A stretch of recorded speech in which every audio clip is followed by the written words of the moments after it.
For the shot, but Bruce Bowen comes out of the game with 2 fouls and an early appearance for Manu Ginobili as well as Glenn Robinson. Robinson stronger.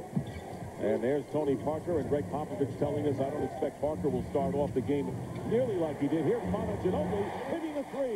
Manu Ginobili, who had kind of a quiet game, only 10 practically said that to us. Evans on the follow on Ray Allen Smith. So Allen right now is 0 for 3 from the field. And there is Ginobili releasing down court, getting the lay-in. So Manu Ginobili now with 5 points off the bench and a 7-point lead for the Spurs. Pretty nice luxury for Greg Popovich to get Bruce Bowen in foul trouble and come in with all-star like Manu Ginobili. And Brent Barry also on the bench, and an early appearance for Glenn Robinson, who joined the team late in the year for his mid-range shooting ability, and an offensive foul has been called against Evans, his first foul. So there is Reggie Evans, undrafted, coming off a quiet game, scored only 3 points, but had 7 rebounds, tied with Nick Collison for the team lead.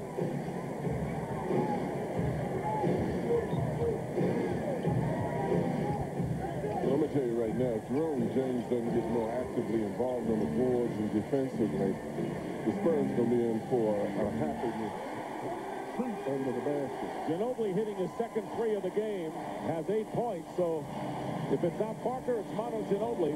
And one of them usually picking up the slacks, Manu early on. And he blocks Jerome James, and Evans misses the follow. And Evans has missed several opportunities on the offensive glass. He has. He's been right there. He just hasn't been able to finish. But I'm with you, Coach. Jerome James has got to get down in a stance or something. And Parker on the fast break. So those that think the Spurs play half-court offense have not watched Parker and Ginobili. When it's there, they'll take it.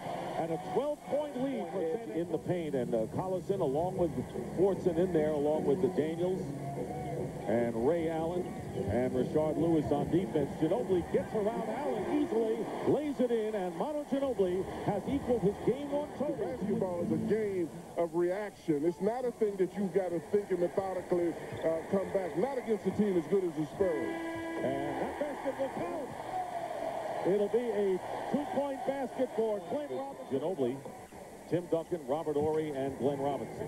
The body language of Seattle Sonics leaves a lot to be desired. You know, they just don't have that expression of confidence on their face right now. And a 2-point field goal for Manu Ginobili along with Rashard Lewis and Evans. So it's a small team out there for Seattle. Here's Duncan double team. Ginobili fakes the 3. Penetrates and fouls. Very good move by Ginobili. And as far as 5 for 6 shooting, it's hit a couple of 3s. And once again, the Spurs with a double-digit lead, trying to add to it in the waning minutes of this first half.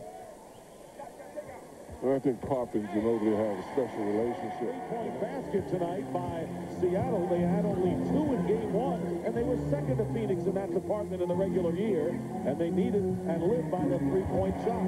Here is Ginobili slicing down the middle for the layup, and the Spurs are up now again by 10. Well, they're going back to that defense that they were playing the other day. Back in the game, the guy has exhibited so far in this game, he's been very disinterested.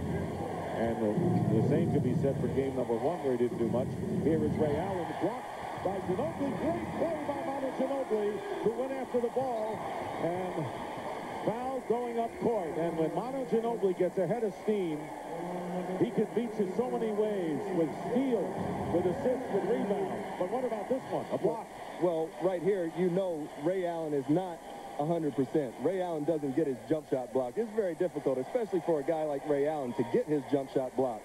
He's not getting it. And that's what Nate is trying to get out of this team. Just get out and get energized, strap your way, make the game get ugly, and then put yourself in a situation where you're able to win. But you can't stand around and just watch guys go to the basket the way they've been doing. Yeah, John, and has he raised his level in this playoffs? And what a year for Manu Ginobili, because Manu now, who's played on a championship club, wearing the gold medal for Argentina in the Olympics. He hasn't had much time off from basketball. All you can do. Manu, you're averaging nearly 21 points per game for the playoffs, but 18 in the first half.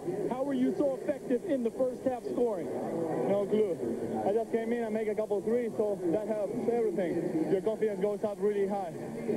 You and Tony Parker, the energizers of this team, have you guys made a conscious decision to come out and really attack from your positions on the offensive end? That's how we play. We are pretty quick, so we're trying to go by our first line. And once we are close to the paint, try to finish, get a foul, or find the open guy. That's the key of our game. All right, thanks a lot, Manu. 18 points in the first half for Manu Ginobili. And that's the danger the Spurs have to watch out for. When things come easy to you offensively, you tend to get on cruise control. Offensive foul, and Allen pushes Manu Ginobili, and that'll be number 1 on Ray.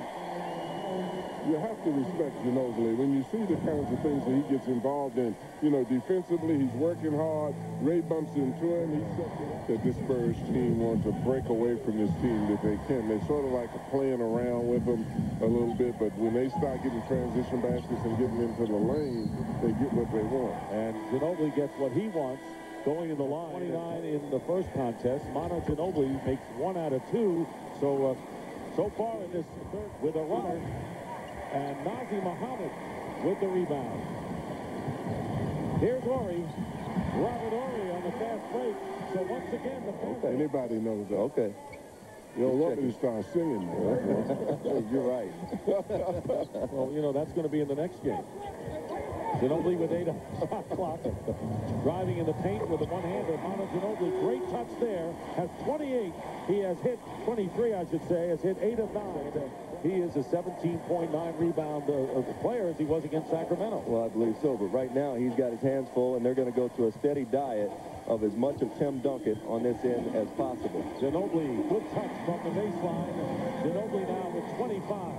You take an ex-player like Rex, you take the guys that are in the studio, they enthusiastically admire this man because of how he totally plays the game and puts forth the effort. When I was coaching, I'd always love to ask a player, what do you think of a player? Yeah.